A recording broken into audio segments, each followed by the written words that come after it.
Right, let's take you back to the ANC leadership holding that bilateral meeting with Labour Federation and its alliance partner COSATU in Johannesburg. We take you to live visuals there where Mahlengu Bengu Mutsiri is being questioned. Let's listen in.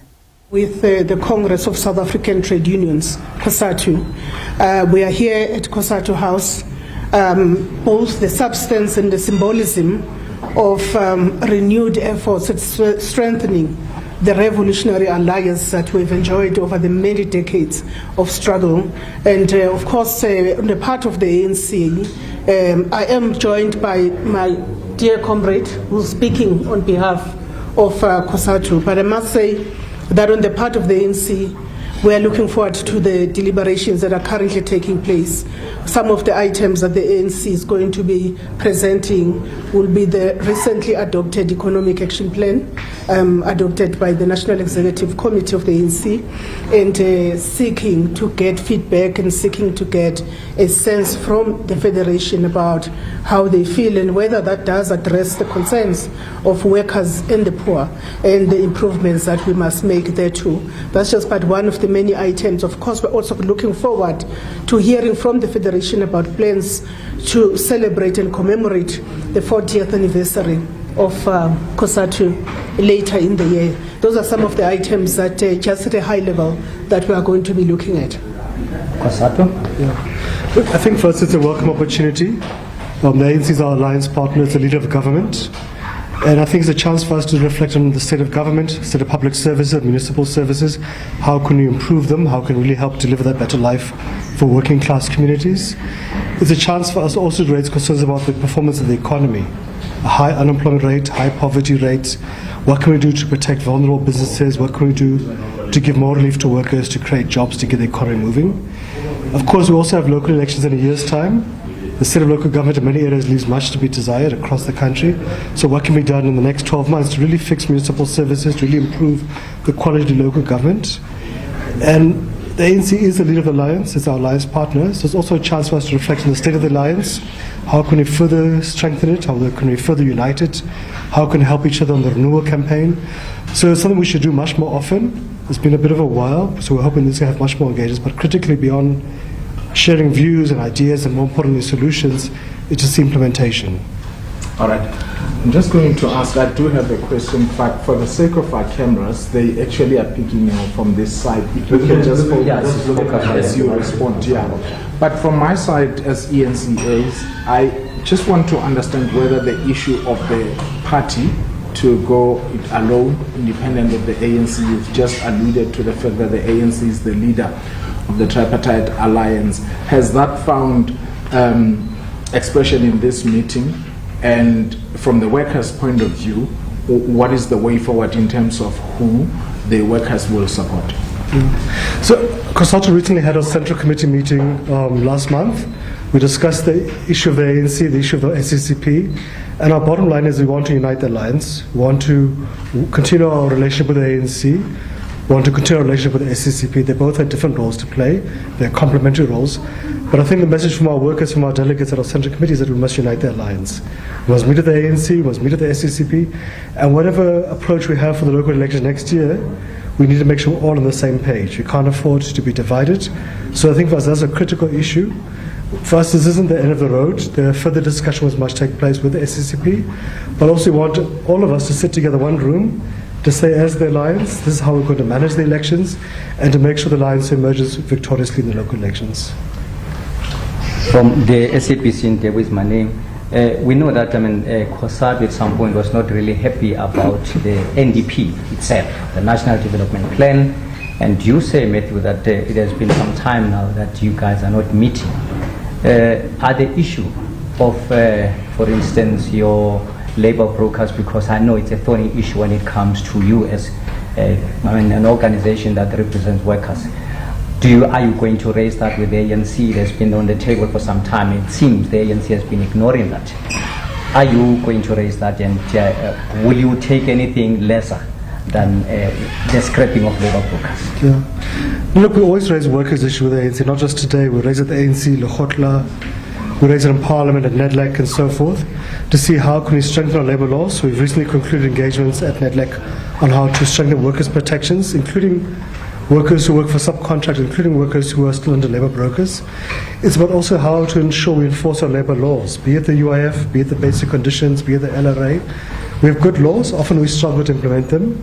We've had engagement with the government about how to increase the number of labour inspectors from 2,000 to 20,000. But also it's about making sure we deal with culprits, delinquents. So you see the Minister of Labour has been working with COSATU, raiding various workplaces to deal with delinquent employers. So we always raise our issues when we're not happy. We raise it privately, we raise it publicly. The ANC, in fact, the ANC asks us to do so as well, to help them keep on their toes. But also where we think government is doing well, we also raise it as well. They're having progress. We have seen we've overcome load shedding, we are stabilizing Transnet, we are rebuilding SARS, so there's good things as well. But I think one big issue we always want to raise is how can we deal with unemployment? Because labour laws are difficult to enforce when you have 12 million people who are unemployed, who will be desperate for any job. So one of the issues we always raise with the ANC, with government, at parliament, etc., is that can we expand the public employment programs? Can we really give a pathway to employment for young people? We can't afford to continue with 12 million people who are unemployed.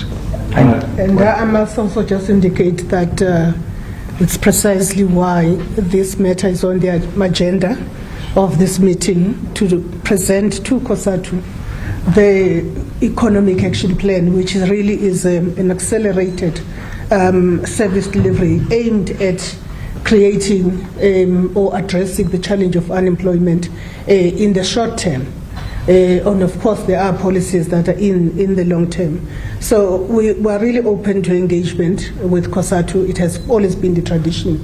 Nothing gets spared where discussions, including where there are differences.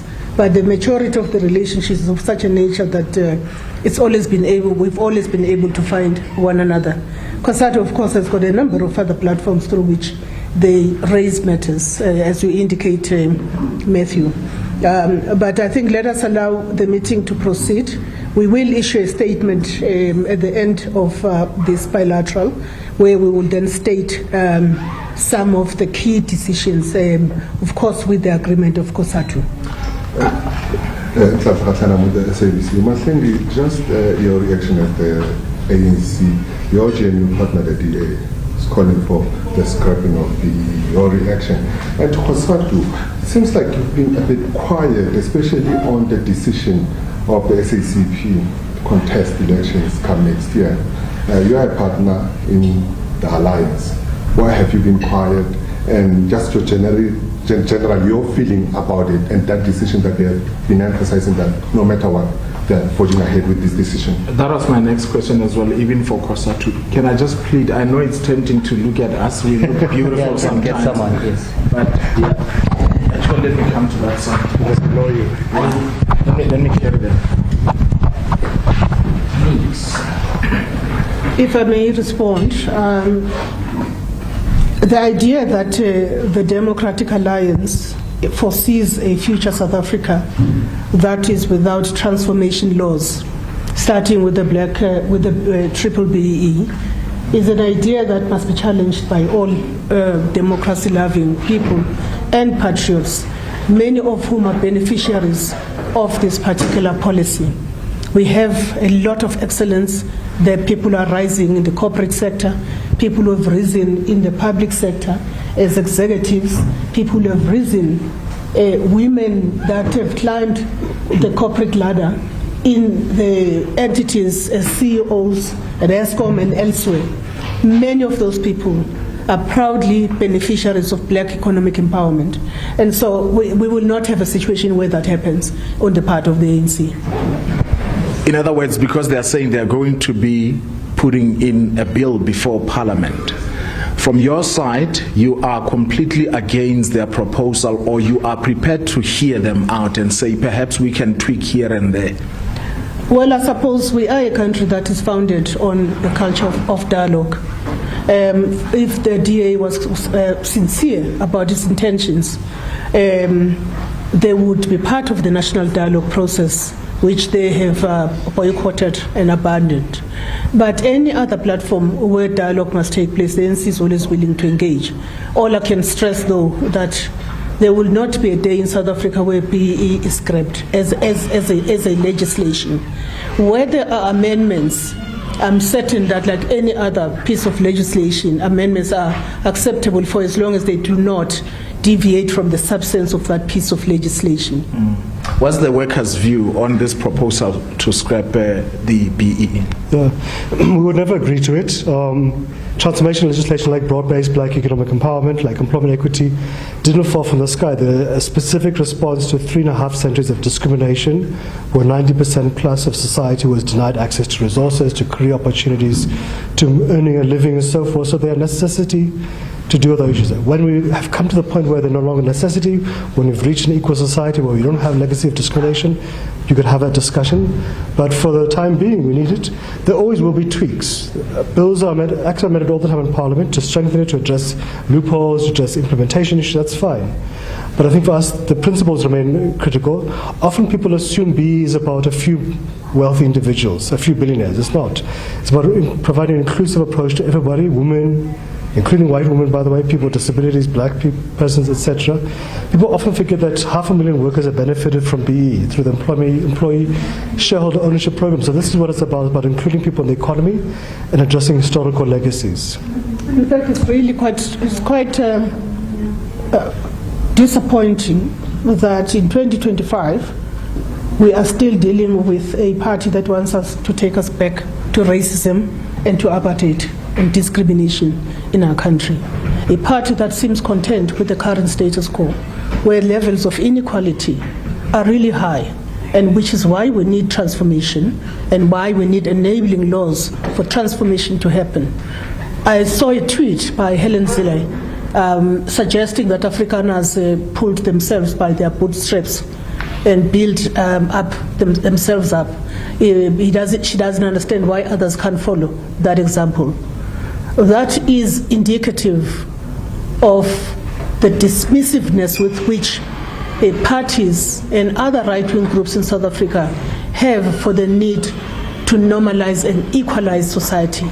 And that is why I stress that there will not be a moment where the African National Congress will not defend transformation legislation. It's not just the triple BEE. They've gone to court to challenge employment equity laws.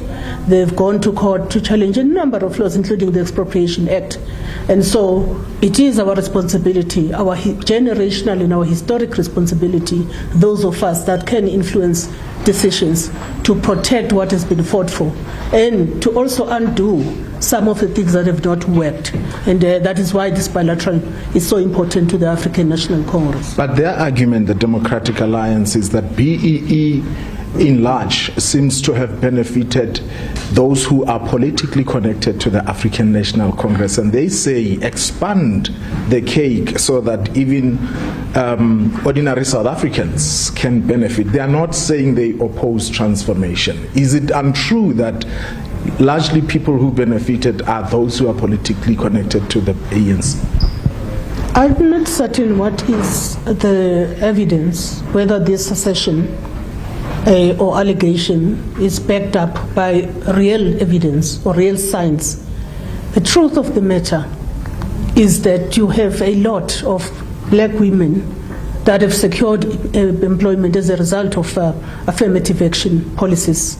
The truth is that you have increased black faces and Indians and coloreds in various sectors, particularly the public sector, because that's where affirmative action has worked the most. I'm not certain that public servants are members of the ANC. All right. Okay. Final question from the SABC. Well, with all said and done, do you have a listening partner in the ANC? And I'm saying this against the backdrop of the number of challenges that we're having in South Africa, for instance, the rocketing unemployment, the gap between the rich and poor, with the most unequal society in the world. And over the years, you've been raising your concerns, especially in terms of their policy formulation and articulation. Are they listening to you? Yeah. Look, our relationship with the ANC, with the SABC is like any family. There's ups and downs. At times, we would love them to listen a little bit better. But we can point to many positive things. So our progressive constitution, our progressive labor laws that protect the rights of millions of workers, that's a product of the ANC, the SABC-COSATU alliance. Didn't fall from the sky. People might say, well, that's many years ago. We can point to the past 5 years. We have a national minimum wage, which has raised the wages of 6 million workers, from the farms to restaurants to construction sites to petrol stations and so forth. That's a product of the alliance. We can point during COVID-19, when we were under lockdown. We managed, working with government led by the ANC, to release 65 billion rand from the Unemployment Insurance Fund, credit-free, to 5.7 million workers to help them buy food, take care of their families. That is a product of an alliance engagement. The SAD grant, which came out into effect during COVID and which stopped, we intervened with government to make sure that it is reinstated. That's a product of having a relationship with the ANC. There is many frustrations, but we can also point to many victories as well. The 20,000 labour inspectors who are being hired, that's a product of us being able to engage a Minister of Labour. The Public Procurement Act, which is going to deal with corruption in the state, we've been able to achieve that through government. Even since September last year, the two-part pension reforms came into effect, putting 60 billion rand into the pockets of 3.5 million workers. We're able to resolve that, have difficult conversations, but because you have a relationship with the ANC. Nothing is perfect. At times we love them to do better. We bluntly say that. At times we must also do better as COSATU as well. But we can point to many victories. And this is why we're saying our relation with the ANC, with SABC, the alliance remains valid as today as it did in 1994. All right, just the last one from my side. Tomorrow there's going to be a joint portfolio committee meeting in Parliament between the Portfolio Committee on Tourism as well as on the Department on Employment and Labour to discuss the employment patterns, particularly within the tourism sector, because there are concerns that that sector seems to be prioritizing illegal foreign national for employment. And this is not the first time this matter, by the way, is before Parliament. I recall in 2021. What is the position from COSATU's point of view and the ANC, because you are in government? Let me start with you. Sure. Look, number one, we have laws. The laws must be implemented at all times. And the law specifies for a migrant worker, you must have documentation, must be approved and so forth. The position you're being hired for, is it listed under critical skills and so forth? Could it not be performed by a South African? Also, on a socio-economic basis, we have 12 million South Africans who are unemployed. 43% unemployment is rising all the time. And we've seen many employers, not just in tourism and hospitality, but in the farms, restaurants, construction, petrol stations, etc., hiring undocumented migrant workers because they can exploit their vulnerability, their desperation. They will violate all the labor rights, from minimum wage to overtime, etc. And that is a ticking time bomb. We need to manage it correctly. There is a bill which Cabinet recently approved. Right, we come out of that very abruptly. The ANC leadership holding a bilateral meeting with the Labour Federation and its alliance partner COSATU in Johannesburg, touching on the back of a number of issues. Elections in 2026. The COSATU saying they will not go alone in the elections next year, and they want to unite ties and continue the relationship with the ANC and SACP. Also touching on BBEE and its role